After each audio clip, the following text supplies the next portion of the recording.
Hello everyone, welcome to our YouTube channel Shiksha Alliance. सबसे पहले आप सबको होली की ढेर सारी शुभकामनाएं। Today we are going to start our daily current affair session in which we will cover important news from several newspaper, PIB and various government sources. So let's begin our session. और first topic is A novel spray that could prevent COVID-19 infection developed। एक Nobel spray जो कि prevent कर सकता है कोविड-19 infection को develop होने से, जानेंगे इसके बारे में। Researcher have created new molecule that can be spread into the nose to block the SARS-CoV-2 virus from entering the lungs and causing infection. Researcher ने क्रिएट किया एक नए मॉलिक्यूल को जिसको स्प्रेड किया जा सकता है नोज में, ताकि वो ब्लॉक कर दे SARS-CoV-2 वायरस को इंटर करने से लंग्स में, जिसके कारण इन्फेक्शन होता है। इस रिसर्च के बारे में हम जान ले। Engineer at the John Hopkins university in the US have now created thin thread-like strand of molecules called supramolecule filament capable of blocking the virus in its track। Engineers जो है जॉन हॉपकिंस यूनिवर्सिटी के US के, उन्होंने create किया एक thin thread like strand of molecules को, जिसको उन्होंने कहा है सुप्रामोलिक्यूल फिलामेंट, जो कि कैपेबल है ब्लॉक करने के लिए वायरस को इनके ट्रैक में। The key to its out is the way that filament carry a receptor called angiotensin converting enzyme 2 or ACE2, which is also found in cells in the nasal lining, the lung surface and the small intestine। जो main है इस approach के पीछे, जो filament है जो carry कर रहा है रिसेप्टर, जिसको कि एंजियोटेंसिन कहा गया है, वो कन्वर्ट करता है एंजाइम 2 या ACE2 को, जो कि पाया जाता है सेल्स में नासल लाइनिंग, लंग सरफेस या स्मॉल इंटेस्टाइन के। The spike protein of the virus click into the receptor much like a key going into a lock, allowing it to enter the cell and replicate। Once the virus is locked into the cell, it prevents the cell from executing its normal function, leading to an accelerating infection। और जो spike protein होता है virus का, ये click करता है receptor पे, जैसे कि की जाता है लॉक के अंदर, उसी तरीके से ये अलो करता है उसको कि वो इंटर करे सेल पे, उसका रेप्लिकेट करे। एक बार जब वायरस लॉक हो जाता है सेल पे, ये प्रिवेंट करता है सेल को एग्जीक्यूट करने से इसके नॉर्मल फंक्शन को, जिसके कारण बाद में क्या होता है, इन्फेक्शन हो जाता है। It is known to researcher that adding extra ACE2 into the airway can block virus entry, essentially preventing the virus from binding with ACE2 in the lungs। और ये जाना गया रिसर्चर के द्वारा कि जो ऐड किया जाएगा एक्स्ट्रा ACE2 को एयरवेज पे, ये ब्लॉक कर देगा वायरस के एंट्री को, और इसेंशियली ये रोकेगा वायरस को बाइंड करने से ACE2 के साथ लंग्स पे।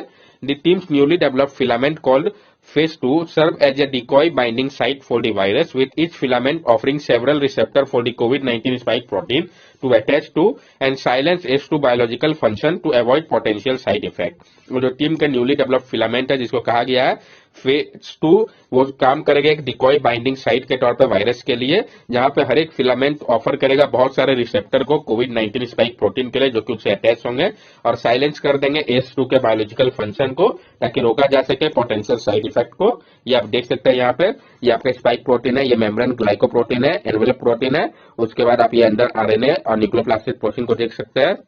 ये आपका लाइफ सर्किल है SARS-CoV-2 का, जिसको कि यहाँ पे समझाया गया है किस तरीके से ये आपका काम करेगा, तो इसको आप देख के यहाँ पे समझ सकते हैं। ये आपका मटेरियल साइंस बता रहा है किस तरीके से हम समझेंगे प्रोटीन को। ये इमेजिंग हो गया, ये मास्क हो गया, ये पर्सनल प्रोटेक्टिव इक्विपमेंट हो गया। तो यहाँ पे डिटेक्शन की बात कही गई है, और यहाँ पे ट्रीटमेंट एंड वैक्सीनेशन की बात कही है। तो डिटेक्शन में आप देख सकते हैं जो एक्सट्रैक्शन, एम्प्लीफिकेशन और डिटेक्शन का प्रोसेस है वो कैसे कैसे काम करेगा। ये वायरस हो गया, प्रोटीन हो गया, एंटीबॉडी हो गया। और ट्रीटमेंट और वैक्सीनेशन जो drugs, vaccine delivery system, ECMO हो गया, इसको यहाँ पे दर्शाया गया है। नेक्स्ट टॉपिक है हमारा UN-DESA वर्ल्ड सोशल रिपोर्ट 2023। तो हम जानेंगे UN-DESA वर्ल्ड सोशल रिपोर्ट 2023 के बारे में। United Nation Department of Economic and Social Affair UN-DESA publish the world Social Report 2023 with the theme living no one behind in an ageing world. तो ये किसके द्वारा रिलीज किया गया, ये रिपोर्ट इंपॉर्टेंट हो जाता है, और क्या थीम है, ये दोनों इंपॉर्टेंट है। तो जो यूनाइटेड नेशन का department of Economic and Social affair है UN-DESA, उसने पब्लिश किया वर्ल्ड सोशल रिपोर्ट 2023 का, जिसका थीम है living no one behind in an ageing world. इसके बैकग्राउंड को समझते हैं। Rooted in the UN charter and guided by the transformative 2030 sustainable development goal, the UN-DESA New York city 1948 uphold the development pillar of the UN। ये rooted है आपका UN charter में, और इसको गाइड किया गया ट्रांसफॉर्मेटिव 2030 के सस्टेनेबल डेवलपमेंट गोल के एजेंडा से। UN-DESA न्यूयॉर्क सिटी 1948 अपहोल्ड करता है डेवलपमेंट पिलर को यूनाइटेड नेशन का। UN-DESA help countries make informed decision by providing information through publication and databases and international deliberation at the UN General Assembly, ECOSOC, etc। और UN जैसा जो है आपका United Nation Department of Economic and Social affair, ये मदद करता है countries को इन्फॉर्म डिसीजन लेने में, प्रोवाइड करता है इन्फॉर्मेशन को पब्लिकेशन और डाटाबेस के माध्यम से और इंटरनेशनल डेलिब्रेशन के द्वारा यूएन जनरल असेंबली और इकोसॉक में। The world Social Report since 1997 and previously report on the world social situation has served as a background document for policy analysis of socio economic trend. और जब का world Social report है 1997 से previously report को लेकर world social situation का, उसने सर्व किया एक बैकग्राउंड डॉक्यूमेंट के तौर पर पॉलिसी एनालिसिस के लिए सोशियो इकोनॉमिक ट्रेंड का। Since 2001, the periodicity of the report has been changed from a 4-year cycle to a 2-year cycle biennial. 2001 के बाद से क्या हुआ, जो पीरियोडिसिटी था रिपोर्ट का इसको बदल दिया गया। पहले ये 4 साल का साइकिल था, 2001 के बाद से इसको 2 ईयर का साइकिल कर दिया गया, यानी ये बाइनियल रिपोर्ट हो गया। इन 2022 the world marked the 20th anniversary of the adoption of the Madrid International Plan of Action on Aging। और 2022 में वर्ल्ड ने मार्क किया था 20th एनिवर्सरी को एडॉप्शन को लेकर Madrid international plan of action on ageing का। To commemorate this landmark, the 2023 report explored the economic and social implication of the aging of the human population। और कॉमरेट करते हुए इस लैंडमार्क को 2023 का जो रिपोर्ट है ये एक्सप्लोर कर रहा है इकोनॉमिक और सोशल इम्प्लीकेशन को एजिंग का ह्यूमन पॉपुलेशन के ऊपर। हाईलाइट ऑफ द 2023 रिपोर्ट, जो हाईलाइट है 2023 रिपोर्ट का, इसको हम समझते हैं। Population ageing is a defining global trend of time which has begun और is expected to begun soon in all countries and area. जो पॉपुलेशन एजिंग है ये एक डिफाइनिंग ग्लोबल ट्रेंड है समय का, जो कि स्टार्ट हो चुका है या एक्सपेक्ट किया जा रहा है कि बहुत जल्द स्टार्ट हो जाएगा सारे कंट्रीज और एरिया पे। People are living longer, an inevitable result of the demographic transition, and more are older than ever before। People जो है वो ज्यादा लंबे समय तक रह पा रहे हैं, जो कि एक इनएविटेबल रिजल्ट है डेमोग्राफिक ट्रांजिशन का, और ये जो है और ज्यादा ओल्डर हो रहे हैं पहले जो था उसके कंपैरिजन पे। Spectacular improvement in health and survival and reduction in fertility have driven this momentum shift। जो इम्प्रूवमेंट हुआ हेल्थ पे, सर्वाइवल पे, और जो रिडक्शन हुआ फर्टिलिटी पे, ये सबके कारण ये मोमेंटम शिफ्ट देखा गया है। This changes bring both challenges and opportunity as country strive to achieve the sustainable development goal. और ये जो चेंज बदलाव आया है ये दोनों ही चैलेंज भी क्रिएट कर रहा है और अपॉर्चुनिटी भी अपने साथ लेकर आया है कंट्रीज के लिए अचीव करने के लिए सस्टेनेबल डेवलपमेंट गोल को। नेक्स्ट टॉपिक है हमारा तिरुवल्लुवर डे, पीआईबी का न्यूज है, तो हम जानेंगे तिरुवल्लुवर डे के बारे में। Recently the prime minister had paid homage to Thiruvalluvar और Thiruvalluvar day and recalled his noble thought. He also urged the youth to read the Quran. अभी हाल ही में प्राइम मिनिस्टर ने होमेज पे किया है तिरुवल्लुवर और तिरुवल्लुवर डे के दौरान, और उन्होंने कहा है रिकॉल करने को लेकर उनका नोबल जो थॉट है उसको याद करने की आवश्यकता है। उन्होंने रिक्वेस्ट किया यूथ से कि वो पढ़े कुरान को। जानेंगे हम तिरुवल्लुवर के बारे में। जो आपका तिरुवल्लुवर है जिसको कि हम वेलुवर भी कहते हैं, वो तमिल पोएट सेंट है, उन्होंने कंट्रीब्यूट किया था इसके लिए या कुरल के लिए संगम लिटरेचर पे। तिरुकुरल जो है वो कंप्राइज करता है 133 सेक्शन को 10 कपलेट में, जिसको डिवाइड किया गया है 3 बुक में। कौन सा? आराम, वर्च्यू, पॉरल, गवर्नमेंट एंड सोसाइटी एंड कमाम, लव। ये याद होना चाहिए आपको। नेक्स्ट टॉपिक है हमारा new initiative at voice of global south summit. तो जो न्यू इनिशिएटिव है voice of global south summit में, उसके बारे में हम जानेंगे। At the concluding session of the virtual Voice of Global South Summit, India unveiled 3 initiatives to assist the Global South in areas ranging from technology to health। जो concluding session था virtual voice of global south summit का, उस दौरान India ने unveil किया था 3 initiative को, जो कि मदद कर रहा था ग्लोबल साउथ को वैसे एरियाज में जो कि रेंज करता है टेक्नोलॉजी से लेकर हेल्थ तक को। तो जानेंगे हम इसके बारे में। Aarogya Maitri project for providing medical supply to any disaster hit country. जो आपका आरोग्य मैत्री प्रोजेक्ट है ये प्रोवाइड करेगा मेडिकल सप्लाई को किसी भी डिजास्टर हिट कंट्री को।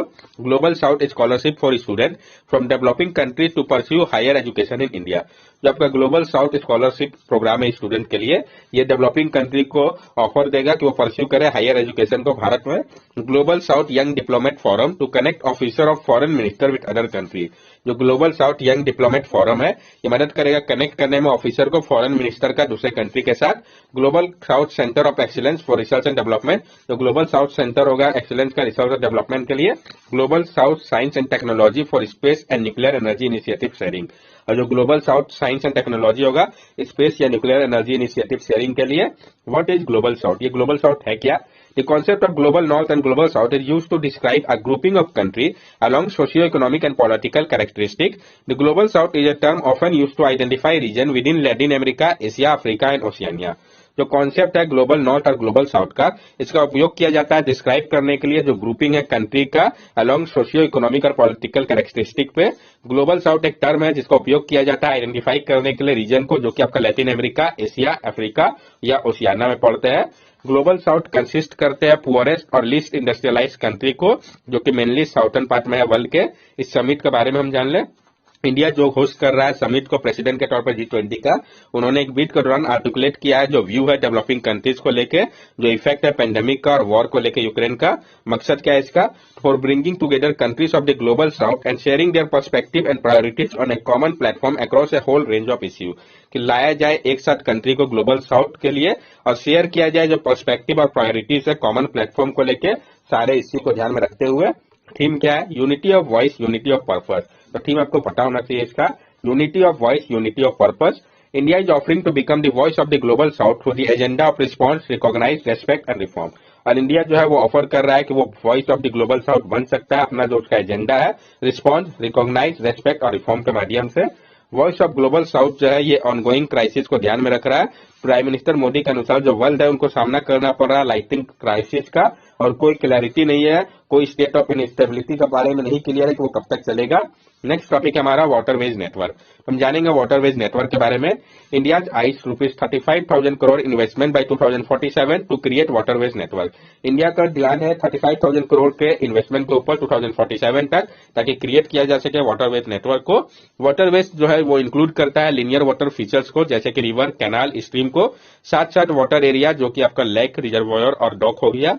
Initiative for the waterways network, क्या इनिशिएटिव लिया गया है वाटरवेज नेटवर्क के लिए?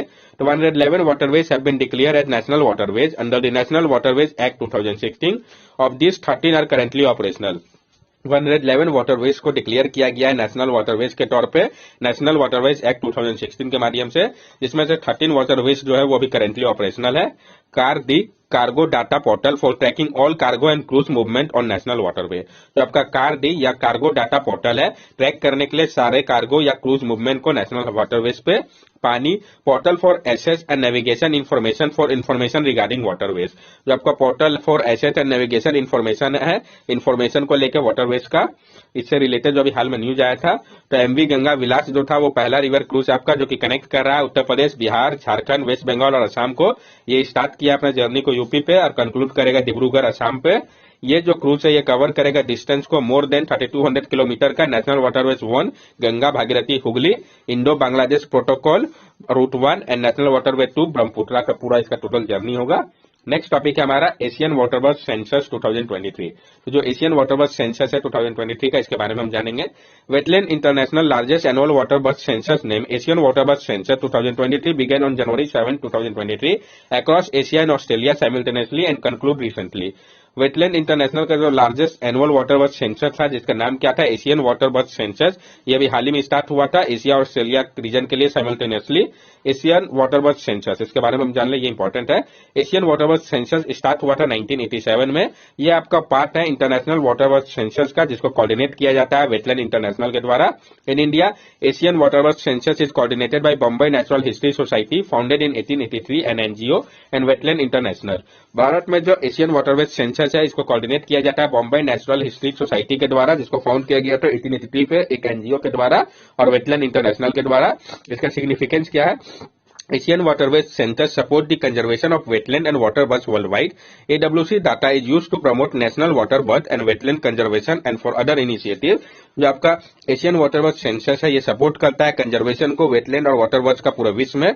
इसका जो डाटा है उसका उपयोग किया जाता है प्रमोट करने के लिए नेशनल वाटर बर्ड्स और वेटलैंड कंजर्वेशन को और उससे जुड़े इनिशिएटिव को, जैसे कि water bird population estimate programme, global species programme, red list by IUCN, important bird area programme, bird life international, Bonn convention for migratory species और central Asian flyway action plan. ये सारा इसमें इंक्लूड है। तो क्या क्या है आपका?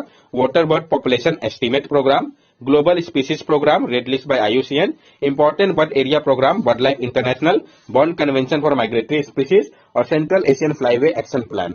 That's all for daily current affair session. अगर आपको हमारी वीडियो अच्छी लगी हो तो हमारे चैनल सब्सक्राइब करें, हमारे वीडियो को लाइक करें और ज्यादा से ज्यादा शेयर करें। These are our social media link. From here also you can stay connected with us and give us your valuable feedback. Thank you and have a nice day.